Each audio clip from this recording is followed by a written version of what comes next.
বিপদ আসলেই প্রথমে বিশ্বনবী সাল্লাল্লাহু আলাইহি ওয়াসাল্লাম একটা দোয়া পড়তেন। কি পড়তেন? তিনি পড়তেন ইন্না লিল্লাহি ওয়া ইন্না ইলাইহি রাজিউন। নিশ্চয় আমরা আল্লাহর জন্য, নিশ্চয় আমরা কার দিকে ফিরবো ভাই? আবার কার দিকে ফিরবো? আওয়াজ করে বলুন তো, আমরা এসেছি কার কাছ থেকে, আবারও ফিরে যাব কার কাছে? এজন্য বিশ্বনবী পড়ছেন ইন্না লিল্লাহি ওয়া ইন্না ইলাইহি রাজিউন। নিশ্চয় আল্লাহর জন্য, ওই আল্লাহর দিকেই আমরা ফিরে যাব। তারপরে বিশ্বনবী পড়তেন আল্লাহুম্মা আজুরনি ফি মুসিবাতি ওয়াখলুফ লি খায়রাম মিনহা। একসাথে প্রথমে পড়তেন ইন্না লিল্লাহি ওয়া ইন্না ইলাইহি রাজিউন, তারপর পরে পড়তেন আল্লাহুম্মা আজুরনি ফি মুসিবাতি ওয়াখলুফ লি খায়রাম মিনহা। মানে আল্লাহ, এই যে আমি বিপদে ধৈর্য ধারণ করলাম, এটা সব তুমি আমারে দাও, আর যেটা হারালাম এর চেয়ে ভালো কিছু দিয়ে মেকআপ করে দিও, ভালো কিছু দিয়ে বদল করে দিও। সুবহানাল্লাহ পড়েন। তাহলে বিপদ আসলে আমরা কি পড়বো? কথা বলেন।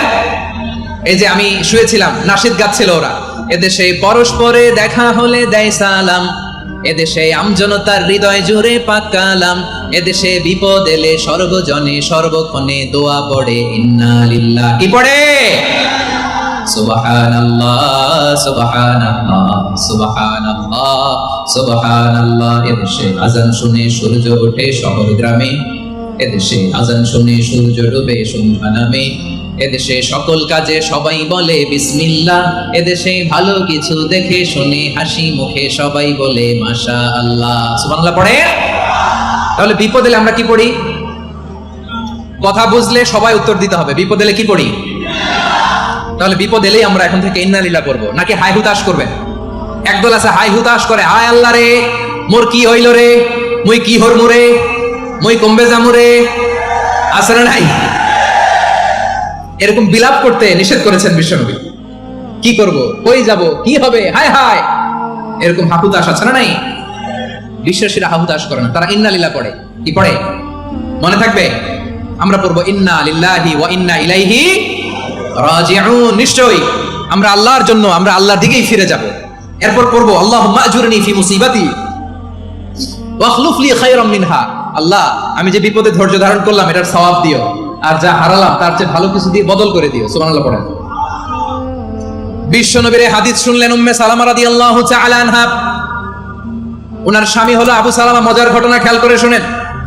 আমার প্রিয় কলিজার টুকরা ভাইয়েরা, কানগুলো খরগোশের কানের মতো খাড়া করে আমার দিকে তাকান। সাইয়্যিদাতুনা উম্মে সালামা রাদিয়াল্লাহু তাআলা আনহা, ওনার স্বামীর নাম আবু সালামা।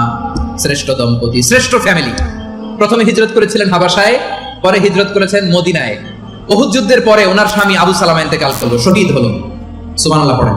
যখন আবু সালামা ইন্তেকাল করলো, উম্মে সালামা রাদিয়াল্লাহু তাআলা আনহা কেঁদে কেঁদে হয়রান। আর নবীর শিখানো বাণী অনুযায়ী তিনি বারবার পড়ছিলেন ইন্না লিল্লাহ। কি পড়ছিলেন? জামু কি হরমু এগুলো বলে নাই। কি বলছে? ইন্না লিল্লাহ। যেহেতু বিশ্বনবী বলেছেন কেউ যদি বিপদের প্রথম ধাক্কায় পড়ে ইন্না লিল্লাহি ওয়া ইন্না ইলাইহি রাজিউন, আল্লাহুম্মা আজুরনি ফি মুসিবাতি ওয়াখলুফ লি খায়রাম মিনহা, তাহলে এই বিপদে যে সে যা হারালো তার চেয়ে শ্রেষ্ঠ কিছু দিয়ে আল্লাহ তার বদল দিয়ে দিবে। এই হাদিস শুনে উম্মে সালামা রাদিয়াল্লাহু তাআলা আনহা ওনার প্রাণ প্রিয় স্বামী আবু সালামার ইন্তেকালের পরে চোখের পানি ছাড়ে আর পড়ে ইন্না লিল্লাহি ওয়া ইন্না ইলাইহি রাজিউন, আল্লাহুম্মা আজুরনি ফি মুসিবাতি ওয়াখলুফ লি খায়রাম মিনহা। বারবার এই দোয়া পড়ে চোখের পানি ছাড়ে, এই দোয়া পড়ে চোখের পানি ছাড়ে, আর মনে মনে বলে আবু সালামার মতো ভালো মানুষ মদিনাতে নাই, আবু সালামার চেয়েও ভালো মানুষ মদিনাতে নাই, তার চেয়ে ভালো মানুষ কি করে আল্লাহ তাআলা আমারে দিবে, তার চেয়ে ভালো মানুষ তো আমি মদিনাতে দেখি না। চোখের পানি দিয়ে বুক ভাসায় আর নবীর হাদিসের উপর আমল করে পড়ে ইন্না লিল্লাহি ওয়া ইন্না ইলাইহি রাজিউন, ইন্না লিল্লাহি ওয়া ইন্না ইলাইহি রাজিউন। পড়তে পড়তে চোখের পানি ছাড়ে আর চিন্তা করে বিশ্বনবী বললেন এই দোয়া পড়লে যেটা হারালাম তার চেয়ে ভালো কিছু দিয়ে আল্লাহ পুরস্কার দেয়। আবু সালামার চেয়ে ভালো মানুষ মদিনার মধ্যে আর কে হতে পারে? কি আজীব তামাশা, কি অবাক করা ঘটনা। কিছুদিন পরে দেখা গেল সাইয়্যিদুল মুরসালিন রাহমাতাল লিল আলামিন স্বয়ং বিশ্ব নবী উম্মে সালামাকে বিয়ের প্রস্তাব পাঠিয়েছে। স্বয়ং বিশ্ব নবী উম্মে সালামা রাদিয়াল্লাহু তাআলা আনহাকে বিয়ের প্রস্তাব পাঠিয়েছেন। উনি রাজি হয়ে গেলেন, বিয়ে হয়ে গেল, উনি হয়ে গেলেন উম্মুল মুমিনিন, আমাদের মা, পুরো মুসলিম উম্মার মা। চিৎকার করে বলেন আল্লাহু আকবার। তাহলে আমার প্রাণ প্রিয় ভাইরা, বিপদে পড়লে আমরা পড়বো ইন্না লিল্লাহি ওয়া ইন্না ইলাইহি রাজিউন, আল্লাহুম্মা আজুরনি ফি মুসিবাতি ওয়াখলুফ লি খায়রাম মিনহা। পড়বেন? পড়বেন না? যারা যারা বিপদ আসলে এই দোয়াটা পড়বেন এখন থেকে আওয়াজ করে ইনশাআল্লাহ বলেন। যা হারাইছেন তার চেয়ে শ্রেষ্ঠ জিনিস দিয়ে বদলা দিবে কে? বিশ্বাস হয়? একটু সন্দেহ লাগে মনে হয়। সন্দেহ সন্দেহ আছে? যাদের বিশ্বাস হবে তাদেরকে আল্লাহ উত্তম বদলা দেবে, ঠিক কিনা বলেন? তাহলে বিপদে পড়লেই প্রথমে আমরা এটা পড়বো। দোয়াগুলো যদি এখন মুখস্থ না হয়, এই যে রেকর্ডিং হচ্ছে, পেয়ে যাবেন, কালকেই পেয়ে যাবেন, শুনে শুনে মুখস্থ করবেন। আমার মায়েরা, আমার বোনেরা, আপনাদের জন্য 3টি মাঠের অ্যারেঞ্জমেন্ট করা হয়েছে, আমি জানি। আপনারা এই দোয়াগুলো পড়বেন, আপনার স্বামীকে শেখাবেন, সন্তানকে শেখাবেন, আপনার পুরো পরিবারটাকে জান্নাতের টুকরো বানিয়ে দিবে কে? তাহলে বিপদ আসলে প্রথমে কি পড়তে হবে এটা জেনে গেলাম। এরপরে বিপদ আসলে নিজেকে কি করে আল্লাহর কাছে সঁপে দিতে হয় এটাও জানার দরকার আছে না নাই? বিপদে প্রথমে ইন্নালিল্লাহ পড়লাম, ধৈর্য ধারণ করলাম, বিপদ থেকে উদ্ধারের সর্বোচ্চ চেষ্টা করলাম। আমার কাজ যখন শেষ, তখন আমি আমার এই বিষয়টা আল্লাহর কাছে সঁপে দিব। কার কাছে সুপর্দ করব? কার কাছে?